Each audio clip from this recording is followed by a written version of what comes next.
এই মুহূর্তে বিষ্ণুপুরে তৃণমূল প্রার্থী সুজাতা মণ্ডলের নির্বাচনী জনসভায় মুখ্যমন্ত্রী মমতা বন্দ্যোপাধ্যায় সরাসরি চলে যাব সেখানে। বিশ্ববিদ্যালয় তৈরি হয়েছে, মেডিকেল কলেজ তৈরি হয়েছে, অনেক রাস্তা, বিশ্ববিদ্যালয়, সেতু, শুশুনিয়া পার্ক থেকে শুরু করে একেবারে বাঁকুড়া, বিষ্ণুপুর, ঝাড়গ্রাম থেকে শুরু করে একেবারে একসময় আমি ওন্দা দিয়ে যেতাম, আমি দেখতাম ওন্দার রাস্তার কি হাল। আর আজকে আমি যখন ওন্দা দিয়ে যাই আমি দেখি ওন্দা একদম পুরো পাল্টে গেছে। একসময় আমি খাতড়ায় যেতাম, বিষ্ণুপুরে যেতাম, দেখতাম রাস্তার কি হাল। আর আজকে আমি বলতে পারি পুরোটাই পাল্টে গেছে। আগে মুকুটমণিপুর যেতাম, একটা থাকার জায়গা ছিল না। আজকে দেখুন সেই মুকুটমণিপুর কত সুন্দর হয়ে গেছে। আমি চাই বিষ্ণুপুরে আরও বাজার বাড়ুক, আরও হোটেল বাড়ুক, আরও পর্যটকদের স্থান বাড়ুক, আরও দর্শনার্থীরা আসুক, আরও এখানে কর্মসংস্থান তৈরি হোক, এবং বিশেষ করে মেয়েরা, ছেলেরা হাতের যে কাজ করে সেই কাজ আরও ভালো করে তৈরি হোক। বালুচরী, স্বর্ণচরী শাড়ি আপনারা জানেন, আগে বালুচরী শাড়িটা একটু মোটা ছিল, তাই না, ভারী ভারী।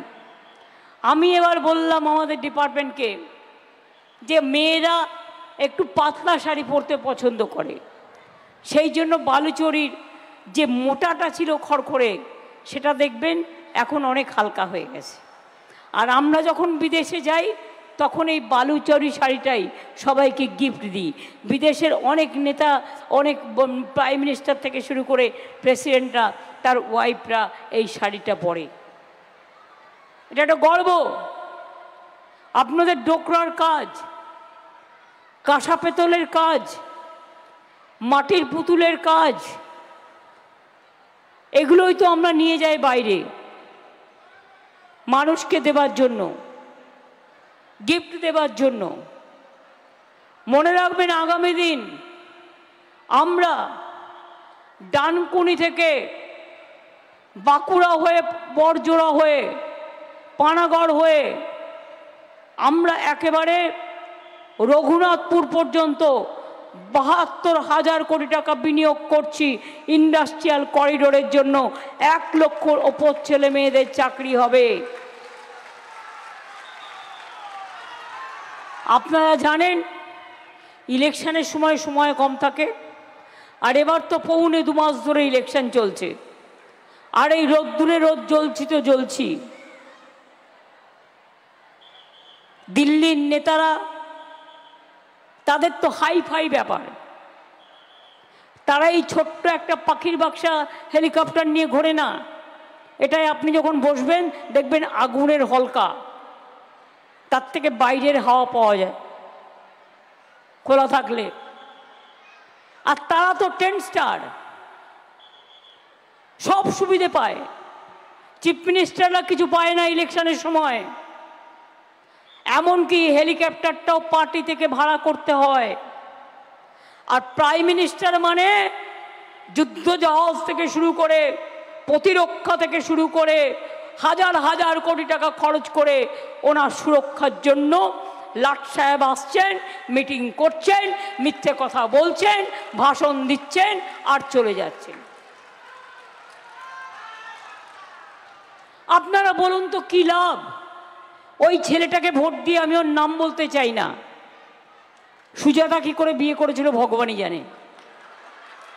অবশ্য কেউ কাউকে ভালোবাসলে সেটা তাদের ব্যাপার, আমি এসব নিয়ে মাথা গলাই না। কিন্তু আমার কাছে অনেক ফটো আছে।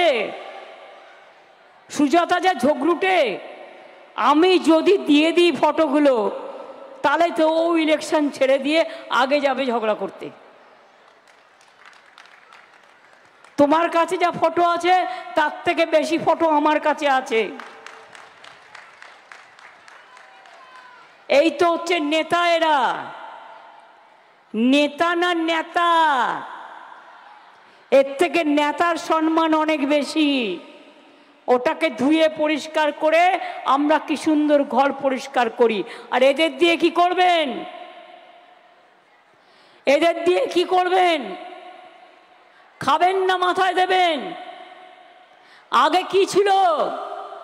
কথায় কথায় প্রধানমন্ত্রী বলেন তৃণমূল কংগ্রেস চোর। লজ্জা করে না?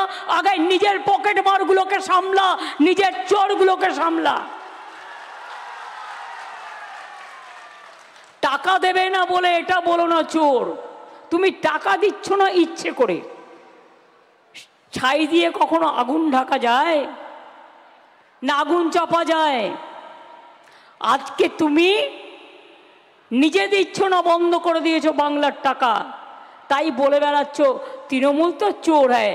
আমি বলি সবসে বড়া চোর ভাজপা হ্যায়, আপকা ওয়াশিং মেশিন হ্যায়, সবসে বড়া চোর হ্যায়।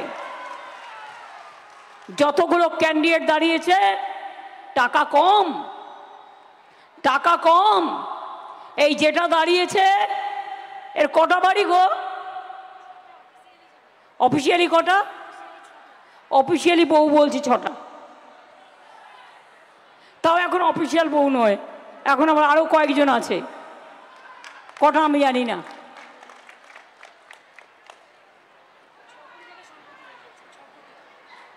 আর কত সম্পত্তি কত আগে ছিল? মানে আগে যখন ছিল তখন তো বাটির বাড়িটা ছিল, স্টেট ব্যাংকে ছিল, সেটা কিছুই ছিল না, দুকামরা চটির বাড়িটা স্টেট ব্যাংকে বন্ধক ছিল। আর এই তারপরে এমপি হওয়ার পর অগাধ 2 নম্বরই সম্পত্তি, মানে কোনো হিসাব নেই, এবং একাধিক বাড়ি একাধিক গাড়ি, মানে 2 কোটি টাকার রিসেন্ট একটা দুর্গাপুরে বাড়ি কিনেছে সিটি সেন্টারে, বিষ্ণুপুরে, বাঁকুড়ায় জমি আছে, মানে অগাধ বলছি, আমি শুধু বললাম অগাধ। তাকে নাকি জেতাতে হবে। সে জিতে কি করবে? এই বর্জরায় গিয়েছিল জিতে, অলোক এসছিল, শ্যামল এসছিল, কোতলপুর, জয়পুর, পতিয়ার এসছিল, কোথাও এসছিল, গঙ্গাজল ঘাটে গেছিল, অন্দা, অরূপ, অরূপ কোথায় গেল?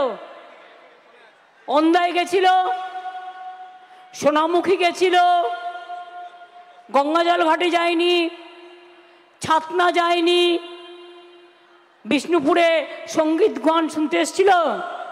এই দেখুন বিষ্ণুপুরের বাচ্চা ছেলেটা আমার খুব ফেভারিট, বলছেন না? তো আমি তো বলছি না, আমি তো এদের মুখ দিয়ে শুনতে পাচ্ছি। 5 বছরে ভোভা, যত পারবি করে খা। আর 5 বছরে হয়ে গেল, এখন এসছে আবার দাঁড়া, আবার 5 বছর করে খা। এত সস্তা নয়, কাজ করতে হয়, কাজ। আপনারা জানেন আমি বাড়ির থেকে কবে বেরিয়েছি? 31শে আগস্ট, এই 31শে মার্চ জলপাইগুড়িতে ঘটনা ঘটবার পর এখনো চলছে। কোথাও এতদিন ধরে ইলেকশন হয়নি। ইচ্ছা করে বিজেপি পার্টি ইলেকশন কমিশনকে দিয়ে এটা করেছে। বাংলায় 100 দিনের কাজের টাকা নেই ওদের। আর দেখুন, ঘুম থেকে উঠলে এই প্রধানমন্ত্রীর মুখ, রাত্রিরে শুতে গেলে ওনার মুখ, স্বপ্নেও ওনার মুখ, রাত্রেও ওনার মুখ, খেতে গেলেও ওনার মুখ, ঝাল টকেও ওনার মুখ, চচ্চড়িতেও ওনার মুখ, পালং শাকেও ওনার মুখ, পুঁই শাকেও ওনার মুখ, নিমবেগুড়েও ওনার মুখ, ডালেও ওনার মুখ। শুধু বলেছে মাছ খাবেন না, মাংস খাবেন না, ডিম খাবেন না। আমরা বলছি খাবো খাবো খাবো। তার কারণ এক একটা রাজ্যের এক একটা বিশেষত্ব আছে।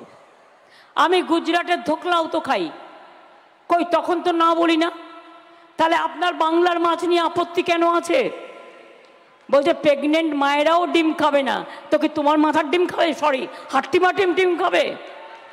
ওই কথাটা উইথড্র করলাম, বললাম সরি, হাট্টিমা ডিম খাবে? আর মাছ খাবে না, মাংস খাবে না, কি শুধু বার্লি খাবে না ব্যাঙের ছাতা খাবে?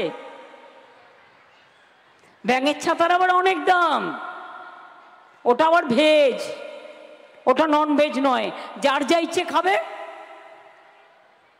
সবাই বলে ভাতে বাঙালি, এ তো আছেই চিরকাল। তা সত্ত্বেও নন ভেজে তৈরি করতে হয় অনেকগুলো পদ।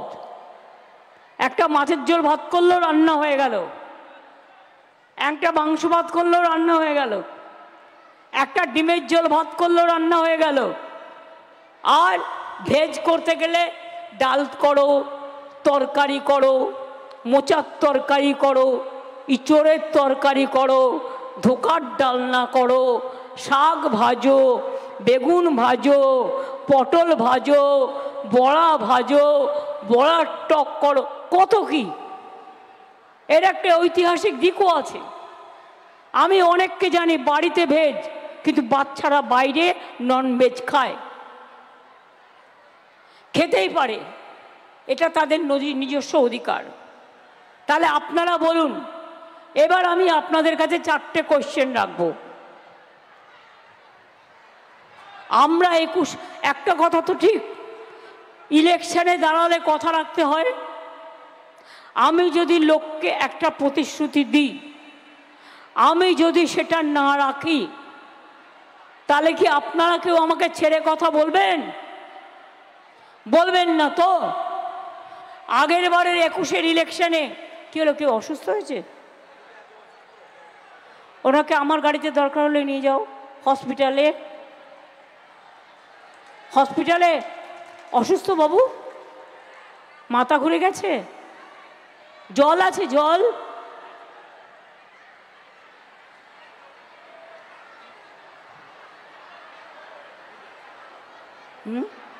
ওতে নাও হতে পারে,